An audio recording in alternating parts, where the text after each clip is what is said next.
Hello everyone and welcome to Team 3's presentation on AgriConnect. This is our B2B platform that is going to be connecting small farmers with truckers in Nigeria. We hope you enjoy the presentation. The problem that we hope this platform will fix is that of post-harvest losses. In Nigeria, around 35% of the population work in agriculture and it represents 25% of GDP. It's a huge industry. But when you look at the harvests themselves, sometimes up to half of them, especially when it comes to fruits and vegetables, are lost post-harvest due mainly to inefficient transport networks. What we're hoping to do is to actually solve this by connecting farmers with better and cheaper and more efficient logistics. This is where the simplicity of AgriConnect comes to play. This platform will connect farmers with a wide variety of logistics operators that can get their goods to the hub cities such as Lagos in an efficient time, making sure that that produce gets there before it is spoilt. Once this network has been created, we believe there's also an opportunity for farmers themselves to become the producers. Farmers require seasonal workers, depending on the time of year. They also require a number of goods themselves, such as fertilizer. We believe the secondary network that this platform could create is for them to be targeted by those types of companies. Phase 3 is also where we would see the platform pushing more towards Web3. We can use fintech and blockchain, creating smart contracts and focusing on DeFi lending services. So who are AgriConnect's core customers? When you look at the spectrum of farmers across Nigeria, you have small, medium and large farms. We have decided to disregard those larger farms from targeting for this platform. Because of their scale and the volume that they produce, they can already negotiate some really strong and efficient contracts with logistics providers. And also because of their scale, if they have a very good course of recourse if anything was to go wrong, if anything was delivered late, etc. Whereas small and medium-sized farmers don't necessarily have that luxury. We also felt that targeting areas such as Kano and Kaduna in the north of Nigeria, where there's actually a huge amount of grains, tomatoes and onions being produced, and very much in this category of small and medium-sized farms, would give us a really good geographical place to start with this and help create that network effect. Providing these farmers with access to cheaper logistics will also expand their customer base because they'll be able to transport their goods further afield, and it will reduce the spoilage that could actually happen. From a trucker's perspective, there are a number of logistics providers that send goods to the north of Nigeria, especially to places like Kano and Kaduna, and are returning to the hubs of Lagos empty. We'd be looking to target these truckers so we can make sure that their delivery routes are actually optimized so that they come to Kano and Kaduna with goods such as fertilizers for the farmers, and they return with the grains, tomatoes and onions that those farmers have produced. So we know there is a need. We know we've got two groups of people that would hugely benefit from being connected. But how are we actually going to do this? How are we going to launch this platform? Through the conversations that we've had with farmers in Kano and Kaduna and also with truck and logistic companies in Lagos, we have identified two organisations that we think are going to be absolutely key for this launch. The vast majority of the small and medium-sized farmers in this area are actually part of AFAN, the All Farmers Association of Nigeria. And a lot of the truckers that are making that route are part of the National Association of Road Transport Owners, NARTO. Our plan is to create an exclusive agreement between these two groups to be able to come onto the platform, which will jointly generate a number of farmers onto the platform at the same time as actually generating a large number of truckers onto the platform. One of the other areas we were concerned about, though, was that what would stop them making a similar agreement with other organisations? So what we have also said to both of these organisations is that for this first 6 months, we will not be charging any fees if they enter into an exclusive agreement with us to be part of that platform. Our plan is within those first 6 months, the network effect itself will be generated, which will keep them on the platform. And by that point, we'll also be looking to launch the secondary network, which again will encourage them to stay on the platform. This will hopefully provide us with the first mover advantage and build trust in the platform itself. So we know there's a need from the farmers. We know there's a need from the truckers.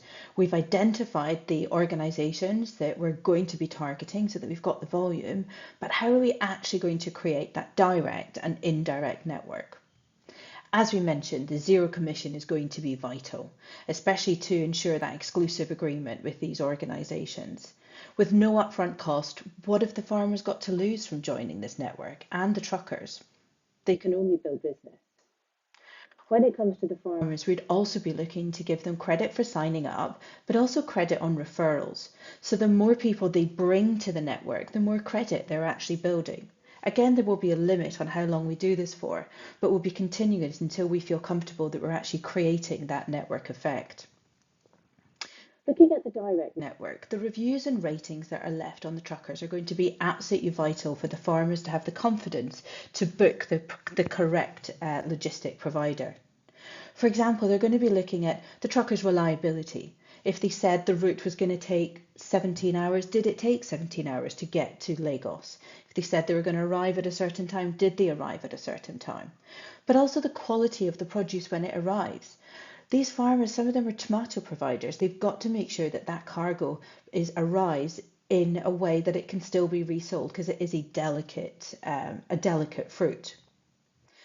Then the indirect effect, the more that we can get these farmers on board by giving them confidence and trust in the platform through the reviews and the ratings, as well as through the credit for signing up and for the referrals themselves, and the fact there's no cost. This in itself is going to encourage more logistic companies to join the platform as well, which will in itself increase reliability, etc. And that will create the indirect network. We would hope that within the first 6 months, we would have over 500 farmers and 200 truckers signed up. And this in itself would create the direct and the indirect networks. So everything's going great. We've created the network, the indirect and the direct network effects. They're all working. But how do we make sure that disintermediation doesn't take place? How do we prevent multi-honing so that people don't create a similar platform and then people switch to that? Well, currently there are no alternatives in this part of Nigeria. And because we have exclusive agreements with the biggest organisations from the logistics and the farmers' perspective, we feel like the chances of any type of multi-honing taking place are really quite slim. Then when we look at disintermediation, because we've targeted small and medium-sized farmers, a lot of the goods that they're producing are seasonal. Therefore, because there's not a need to have a certain size of truck every Friday at 3 o'clock to take it down somewhere, because what they're going to be needing is a lot more haphazard than that. They're going to require a platform in order to connect them with the logistics when they need it. This means that it's going to be much harder to take that off platform because the platform itself will make that easier. Also, from the truckers' perspective, the routes that they take on a weekly basis, they're not the same because, again, of the complexity of the goods that they are delivering to these rural places such as Kano and Kaduna.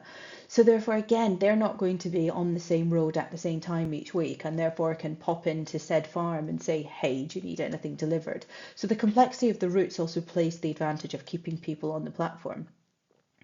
And then the platform itself, as you would expect, because it has ratings and it has trust and you have some protection from it. If anything was to go wrong, if the quality wasn't there, if somebody was late or unreliable, you have recourse through the platform. So again, that's why we think the farmers would stick to the platform. Also, the other reason why we think disintermediation is unlikely to take place is because of our phase 2 that's coming, farmers becoming the producers. Once they become the producers, and the platform also gives them access to other goods and services that they need, as mentioned before, such as seasonal workers, such as good price fertilizer, etc. As soon as that secondary network also starts taking shape, they're much less likely to go elsewhere.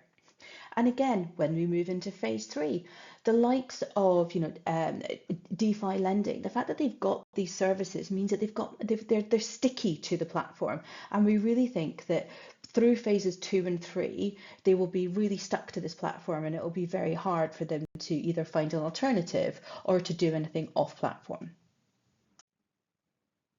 As with any platform, its success is going to be solely based on building that network effect. You can't have a successful platform without that.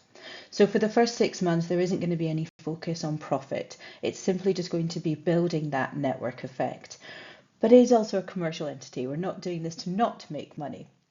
We think that 6 to 12 months later, with the introduction of platform fees, we will actually be able to start turning a profit, especially when we've created secondary networks, which will create more stickiness with it. Phase 3, which is years 1 and 2, again, we've talked before about the introduction of more Web3 related services. This will move us up the technology adaptation cycle. And also this is when we'll be looking to expand into different areas of Nigeria and potentially even different areas of Africa. By phase 4, which is year 3 onwards, we really think that AgriConnect can be a full agri supply chain, fully integrated into the Nigerian economy. So AgriConnect is now a successful platform. But how is this actually impacting its stakeholders? Clearly, this is benefiting the farmers and the trucking companies because the farmers have more reliable logistic providers and the logistic companies have more customers. But on an individual level, these small and medium-sized farmers, which again is why we targeted them, the impact of them being able to grow their customer base by 5–10% is absolutely huge, and on an individual basis makes a massive impact to their take home on a weekly and a monthly basis. Rolling this forward, the impact this has on the community, being able to spend money, being able to invest more in those around them, in education around them, etc. The success of this platform really helps the success of these wider rural communities as well. Again, this is going to benefit the local businesses because there'll be more profit to be able to spend around. Suppliers are benefiting because the more successful the farms are, the more customers they have. And from a local government perspective, with these farms making more money, there's more taxes that are coming in on a local basis. So we really think that AgriConnect, as a successful platform, is going to have a major positive impact on a wide variety of stakeholders. So while theoretically this platform should be a success, we wanted to make sure that we had actually gone through the lean startup methodology.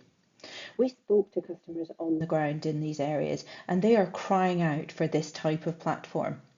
It's also through these conversations that we targeted the small and the medium-sized farmers, realising that actually this platform, as much as large farmers could use it, it wouldn't have as much of an advantage to them. So we dropped them off our list of target customers. As we've talked about before as well, the platform economics. We believe that we can make a strong network and secondary network, and that we can really focus in on reducing disintermediation and multi-homing. We believe AgriConnect can make and be a hugely successful platform, down to its simplicity and how we're starting it, bringing together two pre-established organisations that are crying out to be connected. The scope of its potential as well, not just expanding in different jurisdictions, but expanding its secondary networks, turning farmers into producers, as well as the use of Web3 later down the line. There's no stopping AgriConnect, and we're very excited to see this get going.